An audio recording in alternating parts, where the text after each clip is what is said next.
Luqman, Luqman, in the name of God, the gracious, the merciful. Aleph, Lam, Mim. These are the verses of the wise book, a guide and a mercy for the righteous, those who observe the prayer and pay the obligatory charity and are certain of the hereafter. These are upon guidance from their Lord.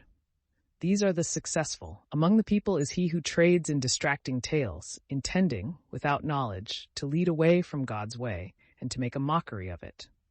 These will have a humiliating punishment. And when our verses are recited to him, he turns away in pride, as though he did not hear them, as though there is deafness in his ears. So inform him of a painful punishment. As for those who believe and do good deeds, for them are the gardens of bliss, dwelling therein forever. The promise of God is true. He is the mighty, the wise. He created the heavens without pillars that you can see, and placed stabilizers on earth lest it shifts with you, and scattered throughout it all kinds of creatures. And from the sky we sent down water, and caused to grow therein of every noble pair. Such is God's creation. Now show me what those besides him have created. In fact, the wicked are in obvious error. We endowed Luqman with wisdom. Give thanks to God. Whoever is appreciative for the benefit of his own soul. And whoever is unappreciative, God is sufficient and praiseworthy.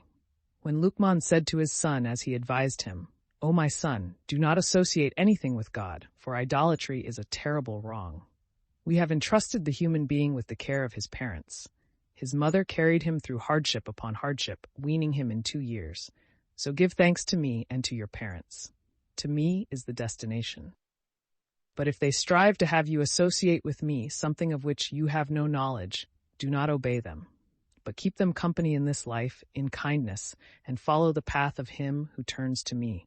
Then to me is your return, and I will inform you of what you used to do. O my son, even if it were the weight of a mustard seed, in a rock or in the heavens or on earth, God will bring it to light. God is kind and expert. O my son, observe the prayer, advocate righteousness, forbid evil, and be patient over what has befallen you. These are of the most honorable traits, and do not treat people with arrogance, nor walk proudly on earth. God does not love the arrogant show-offs, and moderate your stride and lower your voice. The most repulsive of voices is the donkey's voice. Do you not see how God placed at your service everything in the heavens and the earth? How he showered you with his blessings, both outward and inward? Yet among the people is he who argues about God without knowledge, without guidance, and without an enlightening scripture. And when it is said to them, "Follow what God has revealed," they say, "Rather, we follow what we found our parents devoted to." Even if Satan is calling them to the suffering of the blaze, whoever submits himself wholly to God and is a doer of good has grasped the most trustworthy handle. With God rests the outcome of all events. Whoever disbelieves, let not his disbelief sadden you. To us is their return. Then we will inform them of what they did. God knows what lies within the hearts. We give them a little comfort, then we compel them to a harsh torment. And if you ask them, "Who created the heavens and the earth?" they will say, "God." Say, "Praise be to God." But most of them do not know. To God belongs everything in the heavens and the earth. God is the rich, the praised. If all the trees on earth were pens, filled by the ocean, with 7 more oceans besides, the words of God would not run out. God is majestic and wise. Your creation and your resurrection are only as a single soul. God is hearing and seeing. Have you not seen how God merges the night into the day and merges the day into the night? That he subjected the sun and the moon, each running for a stated term? And that God is cognizant of everything you do? That is because God is the reality, and what they worship besides him is falsehood, and because God is the exalted, the supreme. Have you not seen how the ships sail through the sea, by the grace of God, to show you of his wonders?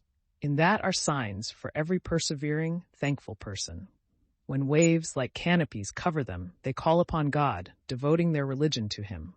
But when he has delivered them to dry land, some of them waver. No one renounces our revelations except the treacherous blasphemer. O people, be conscious of your Lord, and dread a day when no parent can avail his child, nor can a child avail his parent in anything. The promise of God is true. Therefore, do not let this life deceive you, nor let illusions deceive you regarding God. With God rests the knowledge of the hour. He sends down the rain, and he knows what the wombs contain. No soul knows what it will reap tomorrow, and no soul knows in what land it will die. God is all-knowing, well-informed.